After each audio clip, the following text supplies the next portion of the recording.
आप सभी विद्यार्थियों का हार्दिक स्वागत है Subhash study centre YouTube channel में। और आज के इस वीडियो में हम चर्चा करेंगे आपसे हिंदी काव्य साहित्य का विकास से संबंधित अति महत्वपूर्ण प्रश्नों के बारे में, जो आपकी बोर्ड परीक्षा 2021 से संबंधित है। तो यदि आप कक्षा 12 के छात्र हैं तो इन प्रश्नों को आप जरूर देखें, क्योंकि ये प्रश्न आपकी बोर्ड परीक्षा से संबंधित हैं और इन प्रश्नों को आपको याद भी करना है। तो चलिए स्टार्ट करते हैं। आज का पहला प्रश्न है रामचंद्रिका के रचयिता हैं, और रामचंद्रिका के रचयिता कौन हैं? यहाँ पर विकल्प दिए गए हैं, गोस्वामी तुलसीदास, या आप कह सकते हैं तुलसीदास, केशवदास, मैथिली शरण गुप्त, जयशंकर प्रसाद। तो आपको मैं बता दूं कि रामचंद्रिका, कवि प्रिया, रसिक प्रिया, ये सभी रचनाएं किसकी हैं? केशवदास जी की हैं। सही उत्तर क्या हो जाएगा?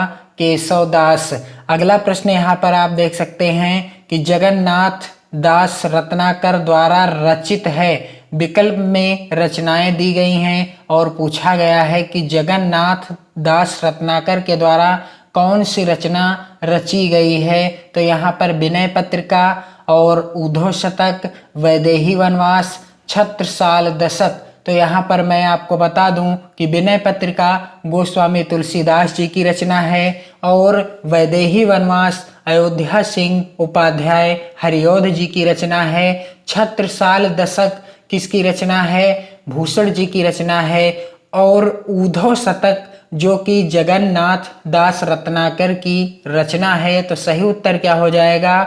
उद्धव शतक। अगला प्रश्न है यहाँ पर, गंगावतरण की रचना करने वाले कवि हैं, और यहाँ पर विकल्प दिया गया है। आप देख सकते हैं कुछ इस प्रकार से विकल्प हैं यहाँ इस प्रश्न के कि सुमित्रा नंदन पंत, सूर्यकांत त्रिपाठी निराला, महाकवि भूषण, या आप कह सकते हैं भूषण, और जगन्नाथ दास रत्नाकर। तो सही उत्तर क्या हो जाएगा कि गंगावतरण किसकी रचना है? जगन्नाथ रत्नाकर की रचना है। अगला प्रश्न पूछा गया है, श्री कृष्ण गीतावली के रचयिता हैं, और इस प्रश्न के विकल्प आप देख सकते हैं, गोस्वामी तुलसीदास, सूरदास, भूषण, भारतेंदु हरिश्चंद्र। तो श्री कृष्ण गीतावली किसकी रचना है? तुलसीदास जी की रचना है। इसका उत्तर क्या हो जाएगा? गोस्वामी तुलसीदास। और मैं आपको बता दूं, गीतावली, दोहावली, कवितावली, ये सभी रचनाएं गोस्वामी तुलसीदास जी की ही रचनाएं हैं। अगला प्रश्न पूछा गया है यहाँ पर, आंसू के रचनाकार हैं, और विकल्प में आप देख सकते हैं लिखा हुआ है, अयोध्या सिंह उपाध्याय हरिऔध, मैथिली शरण गुप्त, महादेवी वर्मा, या जयशंकर प्रसाद। और इस प्रश्न का उत्तर क्या हो जाएगा? इस प्रश्न का उत्तर हो जाएगा जयशंकर प्रसाद। और जयशंकर प्रसाद से एक प्रश्न और बनता है कि जयशंकर प्रसाद को छायावादी काव्य का या छायावादी युग का निर्माता भी कहा जाता है या माना जाता है। और महादेवी वर्मा को आधुनिक युग की मीरा कहा जाता है। आपकी बोर्ड परीक्षाओं में यह प्रश्न पूछा गया है कि आधुनिक युग की मीरा किसे कहा जाता है? तो महादेवी वर्मा को कहा जाता है। अगला प्रश्न यहाँ पर आप देख सकते हैं लिखा हुआ है, द्वापर के रचयिता हैं, और विकल्प में आप देख सकते हैं कि महादेवी वर्मा, मैथिली शरण गुप्त, सुमित्रा नंदन पंत, या अज्ञेय। तो सही उत्तर क्या हो जाएगा इस प्रश्न का कि द्वापर के रचयिता कौन है? मैथिली शरण गुप्त जी हैं। कौन है? मैथिली शरण गुप्त जी हैं। और अगला प्रश्न है, भारतेंदु हरिश्चंद्र की रचना है, और यहाँ पर विकल्प दिए गए हैं, जानकी मंगल, द्वंद्व गीत, रस विलास, या प्रेम सरोवर। तो सही उत्तर क्या हो जाएगा? भारतेंदु हरिश्चंद्र जी की रचना कौन सी है?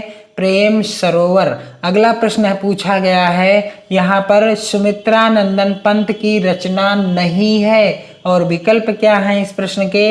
युगाधार, युगांत, लोकायतन, बीड़ा।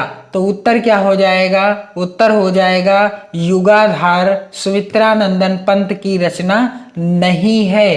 अगला प्रश्न है, भारतेंदु हरिश्चंद्र की रचना है, और विकल्प दिए गए हैं, वैदिक हिंसा हिंसा न भवति, और कलि कौतुक, नूतन ब्रह्मचारी और प्रेम मोहिनी। तो सही उत्तर क्या हो जाएगा कि भारतेंदु हरिश्चंद्र की रचना है, कौन सी है? तो सही उत्तर क्या है? कलि कौतुक। किसकी रचना है? भारतेंदु हरिश्चंद्र जी की रचना है। अगला प्रश्न पूछा गया है, कौन सा कवि अष्टछाप का नहीं है? तो यहाँ पर विकल्प दिए गए हैं, परमानंद, नंददास, नाभादास या चतुर्भुजदास। तो सही उत्तर क्या हो जाएगा?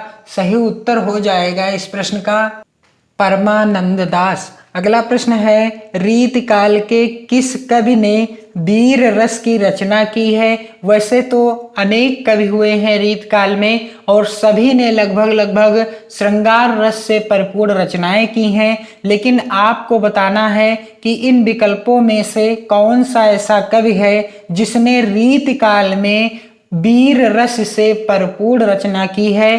तो विकल्प यहाँ पर देख सकते हैं आप, घनानंद, भूषण, बिहारी या सेनापति। तो सही उत्तर क्या हो जाएगा? महाकवि भूषण ही एकमात्र ऐसे कवि हैं जिन्होंने रीत काल में वीर रस से परिपूर्ण रचनाएं की हैं। और अगला प्रश्न पूछा गया है कि जायसी का पद्मावत किस भाषा में लिखा गया है? मोस्ट इंपॉर्टेंट प्रश्न है। और यहाँ पर विकल्प क्या है? अवधी, ब्रजभाषा, खड़ी बोली या फारसी। तो सही उत्तर क्या हो जाएगा कि जायसी का जो पद्मावत है यह किस भाषा में है? अवधी भाषा में है। सही उत्तर क्या हो जाएगा?